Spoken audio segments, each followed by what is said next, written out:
Still alive, 4,700 years, thrown out in the garden, not worshipped, still alive.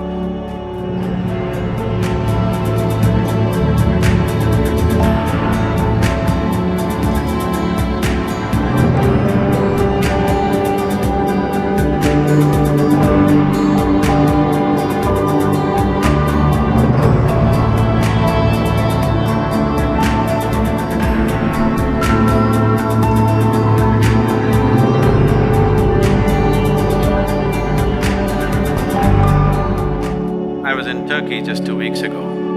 You've heard of Konya? Outside in the garden, so many broken pieces, huge faces, half faces, all kinds of things. Old temples all broken and made foundation stone. So we were just walking through and there in the garden I found about 4.5 feet or more, about 4 feet, 9 inches kind of linga, properly created linga, an ellipsoid stone. Wow.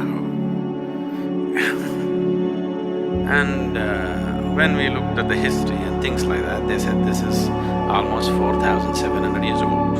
4,700 years ago, there was a full-fledged temple with almost 5 feet tall lingam which was in worship. And it was consecrated that long ago, still alive. Cracked a little bit, so got disturbed, and I was just demonstrating for the few, 3-4 people who were with me. Every point in the linga is different. Different points in the linga are differently done, beautifully done piece. Whoever worked on it, they knew what they were doing, not rudimentary job, very subtle work.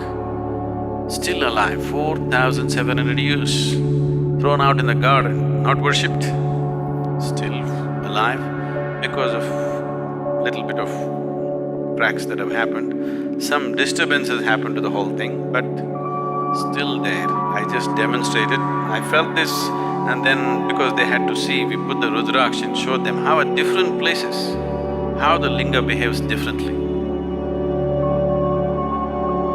So, this work has been done in the past plenty, but when when my way or no way attitude came, these things were all razed to the ground in many ways.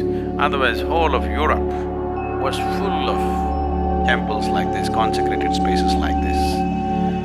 These eastern temples were never built as places of prayer. Even today in India, nobody ever leads a prayer in a temple. You're not supposed to pray or worship, but you're just supposed to sit there and come. The idea was people will go and sit there and benefit. This is how a temple was created. No priest, no prayer. There is a maintenance person who is now calling himself a priest. Certain families were appointed to maintain the sanctity of the place, to keep it going in a certain way.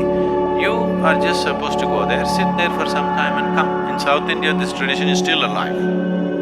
In North, it's been disturbed because the brunt of invasions North India took, South India left. The Deccan Plateau was generally left untouched by the outside invaders. So you were just supposed to sit there. Nobody leads a prayer, nobody teaches you a prayer, nobody says you must do this or that. You just sit there and imbibe this, because these are all consecrated spaces. They created many. All these things were razed to ground. Only few that are left are generally in India and some other Southeast Asian countries. Otherwise, whole of Arabia and Europe were full of consecrated spaces.